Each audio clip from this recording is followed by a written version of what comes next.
asalaamaaleykum sama gars yi j'espère que yéen a ngi ci jàmm tey la lundi 12 février 2024 dal leen ak jàmm ci seen résumé d'actu dooree ko manifestation yi nga xamante ni moo fi doon am weekend bi nga xamante ni ci la ñu génn ni ñetti bakkan rot ci benn Saint-Louis benn fi nga xamante moo di Ziguinchor benn Ndakaaru jaay jël Diop ñu ne bal réel moo leen rey.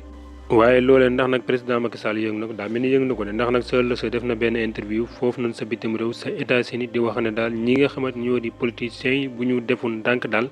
maanaam ay force de yoo xamante ni daal ay organisateur lañu dinañ ñëw nangu li nga xamante ni moo di nguur gi. xel yëpp nag di xalaat lu ñaaw muy coup d'état moom nag ba léegi ci waxam jooja nag nee na li tax mu def lii lépp nag mooy bëgg Sénégal ànd ak jàmm ak dal.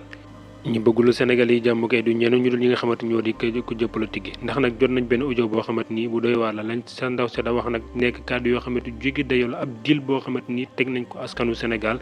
ñoom ñii daal jàppe askanu Sénégal tur boo xam ne kenn mën koo misaal. te loolee lépp nag dara warul ko nag lu dul intérêt personnel ay bakkan jëroot fi nga xamante ni moo di Sénégal di jaxasoo. Mimi Touré jógee fële nag ñoom xatraay bu baax a baax ne nag ki nga xamante ni moo di président Macky Sall na wëcc suñuy doom yi nga xamante ni ñoom lañ jàpp ci